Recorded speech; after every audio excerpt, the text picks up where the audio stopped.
Nah, jadinya ada ketegangan sosial ya antara warga lokal dengan ya tanda kutip warga pendatang lah ya yang menghuni perumahan gitu. Karena warga lokal di sini kan pada umumnya mereka tuh tidak punya pekerjaan ya, karena kan mereka itu meskipun status mereka petani, tapi mereka tuh buruh tani gitu. Jadi mereka tuh nggak punya sawah, mereka tuh kerja di orang yang punya sawah gitu, atau di juragan lah ya, juragan yang punya sawah. Nah, sehingga pada saat sawah itu dijual oleh para pemiliknya, maka otomatis mereka tuh nganggur gitu, mata pencarian mereka itu hangus gitu. Nah, kadang kami itu suka ini ya, suka mendengar suara-suara yang sumbang kayak gitulah gitu. Jadi warga lokal itu kadang suka agak sedikit nyinyir lah gitu ya terhadap orang-orang yang menempati perumahan. Padahal kan mereka itu kan cuma beli ya guys. Jadi kalau harus disalahkan ya mungkin para juragan itulah ya, yang kenapa mereka mau menjual sawahnya gitu ke para developer gitu untuk dibangun perumahan gitu. Jadi kalau mau dinyinyirin ya mungkin juragan yang punya sawah itu loh. Jadi bukan orang-orang yang membeli perumahan untuk mereka tinggali gitu. WKWK. Namun ya ini hanya sebatas ini aja ya. Mereka pun teman-teman lokal kita yang tanda kutip nyinyir itu ya itu hanya sekedar unek-uneknya aja lah gitu. Jadi mereka tuh cuma unek-unek aja, nggak ada hal apa ya, nggak ada konflik horizontal lah, nggak ada gitu.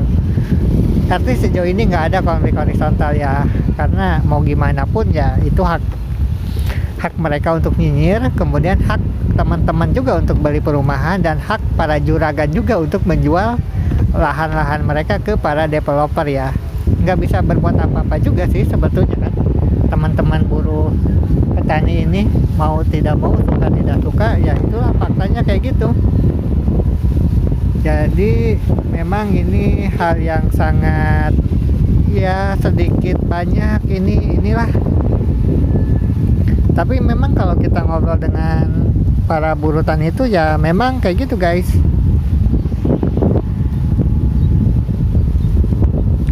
Namun ini juga harus disikapi secara bijak.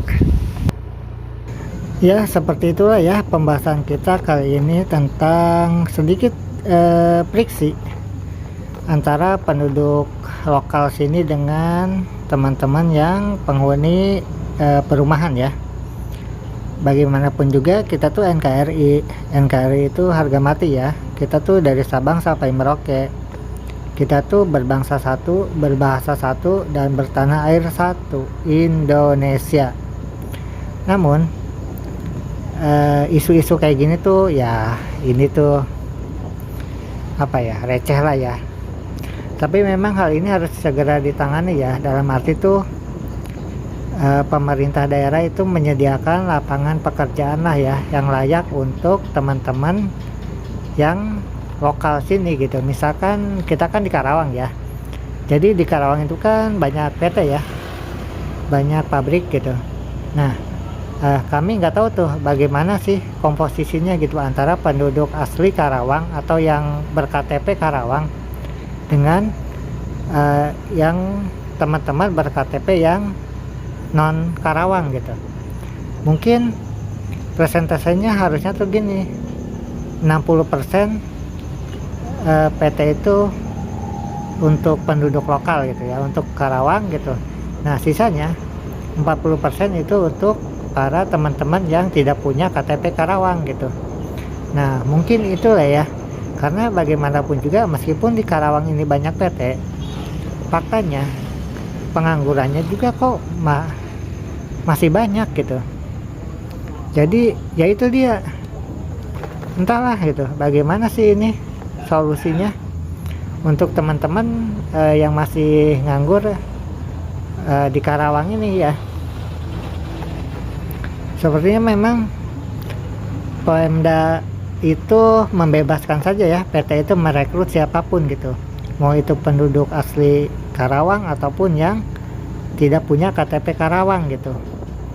Nah, seharusnya kan PT itu atau pemerintah daerah itu mewajibkan PT bahwa 60% itu harus diisi oleh orang-orang yang punya KTP Karawang, dan sisanya baru itu orang-orang teman-teman yang tidak punya KTP Karawang, supaya